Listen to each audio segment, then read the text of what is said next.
Hey, welcome back, everybody. It's time once again for Closing the Wealth Gap. The one show, maybe the only show that shows you how to close the wealth gap in your own life with the man who's done it for many, our wealth coach himself, Tyrone French. Hey, Tyrone. Mr. Paul Roberts, how are you doing today, sir? I am ready and waiting. I got my notepad out. I got my thinking cap on. I'm ready to learn some more here. I'm going to start out by, just giving a big shout out to our listeners and viewers and the feedback that they're giving us, the positive energy. And I just want to say I appreciate everybody. And this is a labor of love for me, Paul. This is just something I can tell.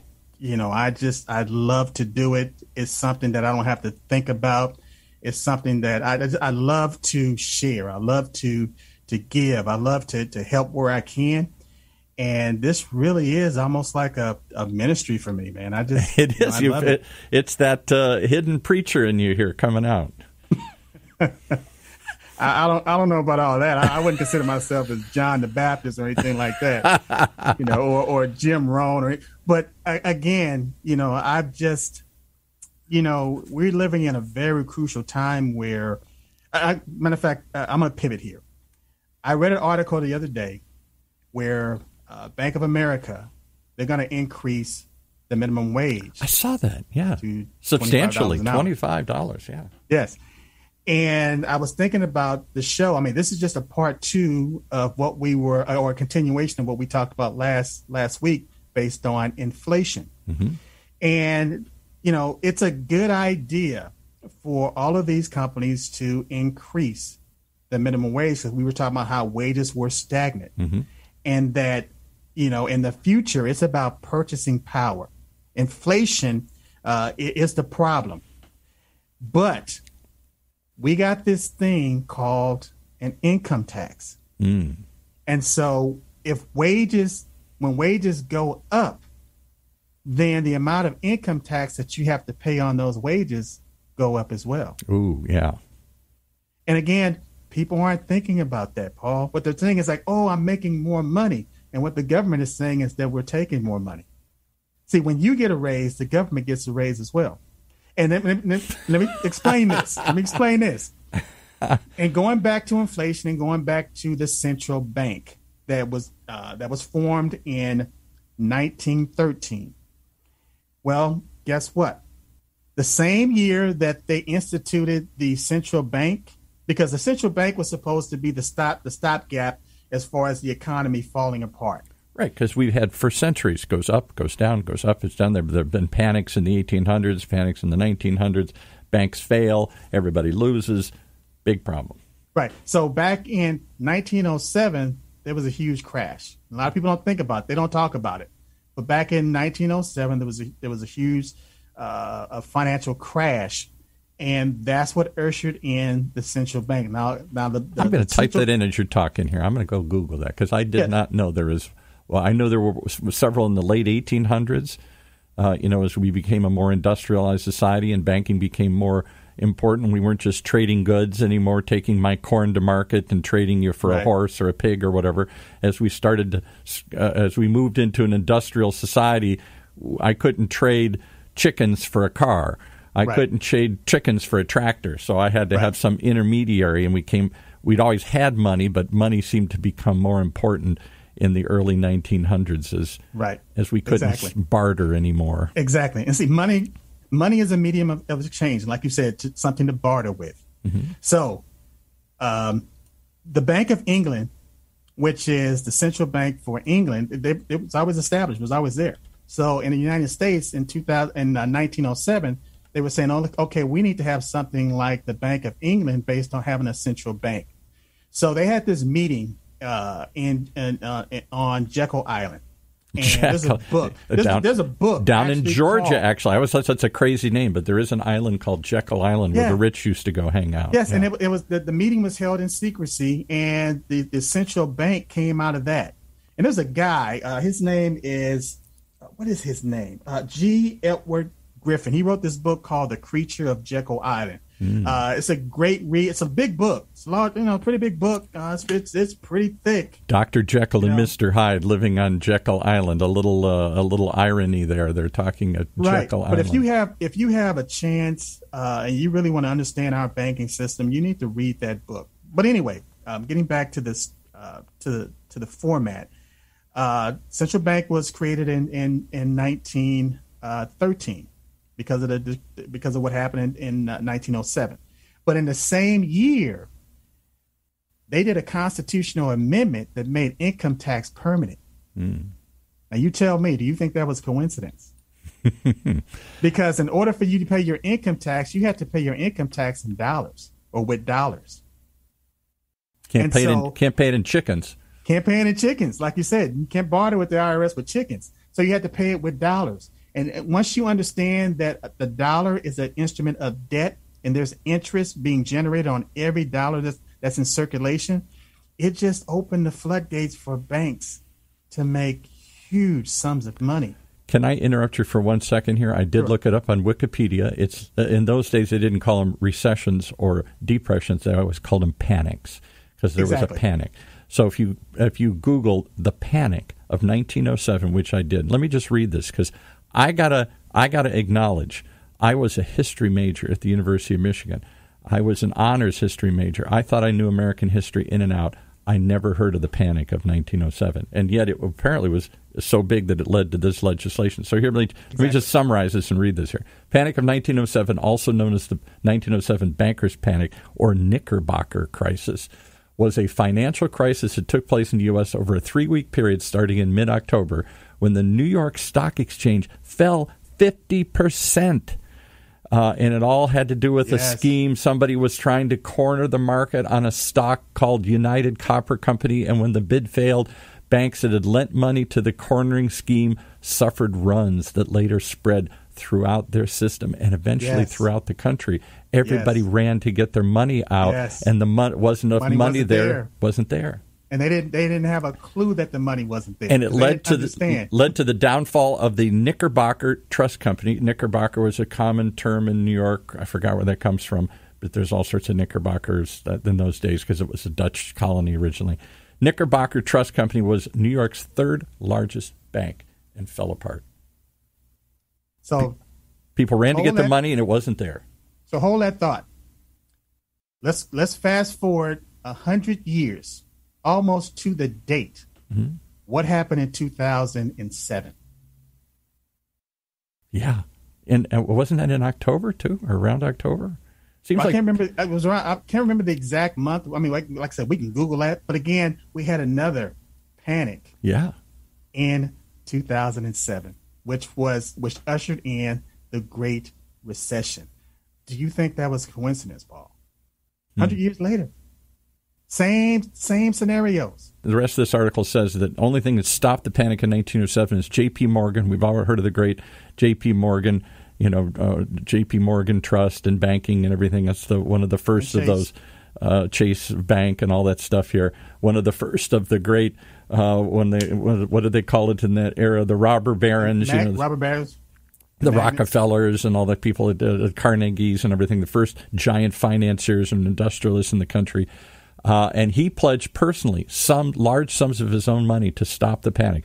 I will pull my pile of money out and lend it to banks if you don't have it, to shore up the banking system. And the article then says, this highlighted the importance of the nation's independent treasury system, which managed the nation's money supply, yet was unable to inject liquidity back into the market at that time. So the Treasury system was in a panic. They couldn't do it. That's when you say they created the Fed. I didn't know that.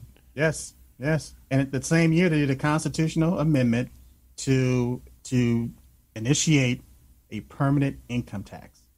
Same year. Now, Tyrone, come on. I was an honors major at the University of Michigan. Surely you can't lecture me on history, and yet you just did. How do you know all this stuff? Not trying to lecture you, buddy. I love to read. I love to study. I love to research. I mean, I'm a researcher, and the thing is, that a lot of this stuff, it fascinates me. But it's an independent corporation. And their job is to do what? Just to regulate the money supply and to force banks to have a certain reserve on hand. And then if there's a panic, they're the stopgap. They're the ones that create money and infuse it into the system. Look at it like this. Back in 2007, 2008, Congress voted on this emergency measure, and they called it the TARP. Right. And it was like $395 billion. So just round up to $4 billion, $400 billion. Right. Okay, $400 billion. People thought that was a lot of money. But the Federal Reserve actually injected almost $4 trillion. What? Almost $4 trillion as a stopgap. We were at the brink. That's what everybody said. The system had failed because had failed. What? Because this whole housing crisis revealed that they were selling mortgages to people that had no business in having a mortgage. The AIG said, don't worry, we'll insure all of them, and then they couldn't insure all of them when they started to fall apart. The banks didn't have enough money to cover the losses, didn't understand the depth of the losses because they're marking this stuff and reselling it as derivatives and crazy financial products to other people, and it just spread. And suddenly this push to get everybody a mortgage, whether they're qualified or not, led to a ton of bad mortgages that all started to collapse at once and collapsed the banking system, which meant no money. Business, hey, I got to go borrow money to make payroll. I got to go borrow money to this. Sorry, we got no money to lend. Remember on the last show we talked about there's a huge difference between currency and money. Yeah, go through that again. What was being lent? They call it fractional reserve lending. Right. So what was being lent? It was the corporations, Wall Street, Main Street, was all of this currency was circulating, and then all of a sudden it just stopped. It's like the grease in the wheels. Suddenly there was nothing to grease the wheels. There was no currency flowing. There was no credit being issued. People couldn't. And I'm stunned how many companies borrow money now to pay the payroll. We're going to collect the money next week, but lend me some money short-term lending. Banks lend each other money short-term and do all this stuff to cover it. There's all this. And when that flow stops, the economy stops. It goes back to, look at your body. Okay. You have blood, a store of blood in your body. Yes, I do. And it circulates through all of your organs. That's right. Currency is the same as blood in the body. Oh, once that currency stops flowing, the body will die. Yeah. If there's a large enough puncture wound in the body to where that blood starts rushing out of the body will die. It's almost like, look at you're sleeping on your arm. You go to sleep, you're sleeping on your arm. You cut off that circulation in your arm. Yeah, done that. Your arm feels like it's 150 pounds. Numb. It's numb. But once the circulation starts going through again, you start feeling the tingling again. It becomes lighter and lighter. Currency is the same way in the economy. That's why when you hear people talking about the national debt and talking about getting rid of the national debt, paying it off, they don't have a clue as what they're talking about. Because if nobody owed anybody any money and the currency stopped circulating, the economy would collapse. Banking would, because that's how they make money. They don't you don't pay them a fee to protect your money and give it to you back. They're not just a big vault where it's stored. They make money. They don't charge you to take your money because they lend it to people and make money on that. They lend it to each other. It's not just banking. It's the entire system. Like, let's say, because the Federal Reserve, they control the interest rates. So when they lower the interest rate, wealthy people, corporations, other financial institutions, they borrow money because it's cheap money. And what they do is they lend that money out at a higher interest rate. So they're making money just by loaning people money. And so when you don't have that option anymore, when you lose that option, people will stop borrowing money. That's why when the Fed want people to, when they want the currency to slow down because prices are increasing, the more currency you have in the economy, the prices begin to grow. Demand. To increase. We all got. How much that bike? I got 10 people want the bike. The price goes up. Yeah. Not because manufacturers are increasing their prices. It's because the money is being devalued. You need more dollars just to buy that same item. So the Fed has to come in and increase the interest rates to get people to stop buying, to slow down the money supply, to bring it down. That's how they control it, by lowering interest rates and increasing interest rates based on borrowing. So they're just like a giant tap. They turn the tap on, they turn the tap off, just to keep the currency flowing, the blood flowing through your body. They control the amount of currency that's in the economy at any given time. That's what they do. So let me ask you this. If you understand now that the Federal Reserve, the central bank, is the number one bondholder of the United States government, and a bond is an IOU. And actually, and just to, bond, the word bond is basically a short way of saying bondage. Yeah, slavery. That's what it sounds like to me. Yeah, okay. Well, yeah. So, but the government issues these bonds.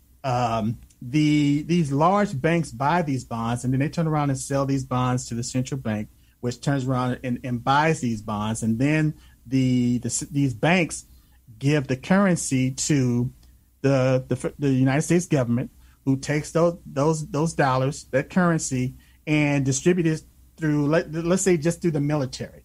We're just going to talk about the military. And those military personnel, they get their paycheck, and they put their money right back into the bank. And which, again, keeps that whole process going. So not just, if you Google the number one employer in the United States, Walmart would come up, or like a large retailer like Target, I think Target's number 3, and Amazon. These companies will come up: Walmart, Amazon, and Target. But if you really want to know the number one employer in the United States, it's the federal government. Yeah. Oh, yeah. Absolutely. Federal government. All the agencies, the military, the Social Security, Homeland Security, and they have FAA. Right. And they have a payroll. And these people get paid, and they put their money right back to the bank and start to keep. That's why many said when they wanted to, under several past administrations, people say, why doesn't we cut back the size of the federal bureaucracy, which everybody, me included, says sounds like a good idea. But then that means they're going to lay off lots of people that we pay for, and those people have no money to put into the economy. Exactly. So let me share this with you, because I call it, people talk about the Bible, and again, that's like a religious term that I'm trying to get away from. I started calling it the manual. Okay. The manual. And like when I was in the military, and I hadn't gone to avionics school, and I knew I wanted to be an avionics technician. My secret sauce was that I was always reading those manuals. When everybody was out partying and running around, right? I would be in the shop reading those manuals, going through the wire diagrams. So when there was a discrepancy in the plane, not only had I researched that discrepancy, but I knew exactly what panel to take off, what box to check, which cannon plug, and even the wire within that plug. I had it down to a science. You must have been a real fun guy to hang out with here. Let's go to the bar. No, wait a minute. Let's sit home and read the manuals some more here. No. Well, don't get me wrong, Paul. When I partied, my last name is French. I didn't have a nickname. That was cool enough. Let's hang out with French. And I love to dress. I've always liked nice clothes. Yeah. And so again, I'm just kidding you. Being overseas and wearing tailored clothes and stuff. But again, like I said, when I work hard and I party hard. Yeah. But I would use that manual to overcome the shortcomings that a lot of other people had in the shop, that when they heard that discrepancy, they didn't know what it was. So in the manual, there's a scripture that says, the borrower is slave or servant to the lender. Yeah. And a lot of people are familiar with that term. The borrower is servant to the lender. So if you look at how our economy is structured and our currency is structured and how the debt is structured, the United States is the borrower. The Yikes. central bank is the lender. Yikes. So who's in charge? Who's really in charge? Who's really calling the shots? You scared me. Sounds like a conspiracy thing here. No. It's not a conspiracy. It's just based on facts. If you go back and look at the cause of the Great Depression, right? Look at the cause of the Great Depression, and they start interviewing these people based on the central bank. Everybody will tell you the cause of the Great Depression was the central bank, because they refused. If the Bank of New York, the central bank of the Federal Bank in Federal Reserve of New York, Federal Reserve Bank in New York, what they did was when they saw there was a problem, they infused cash in the system to where people can start pulling their money out. Right. But the Federal Reserve Bank in Washington said, no, we're not going to do that. And they didn't infuse capital into those other banks. People went to the bank, they couldn't get their money out. You had a huge panic. Which is the opposite of what they did under the 2008, 2007 depression, recession, whatever you want to call it. And recently with the COVID thing, suddenly we're putting trillions of dollars into the system. We're creating money here. Well, we only got a couple minutes left here. What does this mean to me? I can't control it. I can't even understand it. So what's the lesson for today? You're always going to have inflation. You're always going to have these boom and bust cycles, so you just have to accept that as reality. And our system of finance is not going to change anytime soon. I know people talk about, the dollar is going to collapse and all that other stuff, and people start talking about cryptocurrency and how it's going to be the slipping answer in digital currencies. But what I need people to understand is when you talk about cryptocurrency, you're still talking about currency. Mm-hmm. And so what I want people today to take away from this is Google that word currency. Find out, get the definition of what currency really is and money. See, money is something that has an intrinsic value. Money has intrinsic value, and it has future purchasing power. Whereas currency has zero intrinsic value, and it has zero purchasing power in the future. Just an IOU. It's an IOU. Right. And so if you have enough IOUs, but there's nobody to back those IOUs, then guess what? You have nothing. So in the future, what people need to do, because knowing that inflation is not going to go away, people are going to pay more taxes in the future. What you want to do is shore up your purchasing power for the future. And the way you do that is start looking at having, first of all, paying yourself first, which is key. We'll talk about that in future episodes. Yeah. But you want to start looking at something that's going to hold its value in the future. Now we're not gonna get into that in this show. No, just plant the idea, right? But you need to start thinking about what's going to maximize your purchasing power in the future. So, Paul, I got a question for my listeners and for my viewers on YouTube. I want you to start asking yourself another question. Okay. Like last week, it's based on how can I increase my service today? What I want people to ask themselves, basically, are you in a position? Are you where you want to be financially? That's a simple question. I want you to streamline it. You asked me that, and I set me back. That's one of those simple questions you go, what? I don't know. No, of course not. Are you where you want to be financially? And if you are not where you want to be financially, what I want you to do is get the ball rolling. First thing I want you to do, I want you to just download my free app.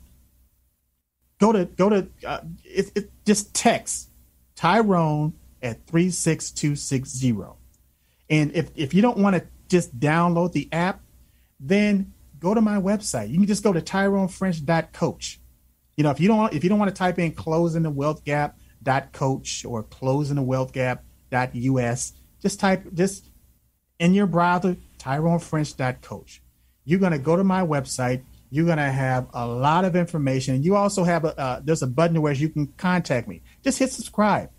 Hit contact, shoot me an email, and I will be more than happy to point you in the right direction to whereas you're living that life that you are supposed to be living. Okay. All right. Words of wisdom.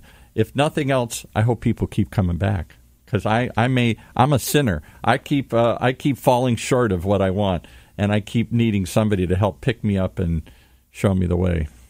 Well, Paul, if I'm adding value to people's life, and it's not a burden, it's not costing you anything, I want you to come back. I want you to get this information. But I am going to clarify something also. There's no such thing as a free lunch. Oh, I hate that. There's no such in this universe. There's no such thing as a free lunch. It's like somebody wanted to increase their income, but they have to leave their family. They have to leave home in order to do it. There's something that there's a cost. There's something that you're going to have to pay. There's a trade-off. So if this trade-off by getting this information is adding value, then what you got to do is look at some of the other things that's not adding value in your life and maybe kind of cut those things out. Mm-hmm. For the time being, cut some of those things out to where you can get that foundation to where you're looking at your life and you're finding yourself in a position that you want to be in. Because I guarantee you're modeling your behavior, you're teaching, whether you realize it or not, you're teaching what to do or what not to do. Well, I say what to do is come back each and every week. If nothing else, you get me thinking, and one of these days you get me acting, and one of these days I'll get out of the rut and start closing the wealth gap and get where I want to be. You know what? Creating wealth it's an ordinary process. It's really is. I heard you mention last week about ordinary wealth. You had this aha moment that it's really ordinary. It's just taking these small baby steps. And you were absolutely right. It's just an ordinary process. I got to get my head wrapped around that one. Ordinary wealth. Well, that's what I come for. That's what you've got me thinking now here. That's the path that we're on. How do they reach you if they want to learn more? Again, you're just going to go to TyroneFrench.coach or closingthewealthgap.coach. Or if you got a phone, just text Tyrone to 36260. Thank you, sir. Till next week. Go look up currency. Look it up. That's our show for this week. Closing the Wealth Gap. The one show, the only show that shows you how to take control of your financial future.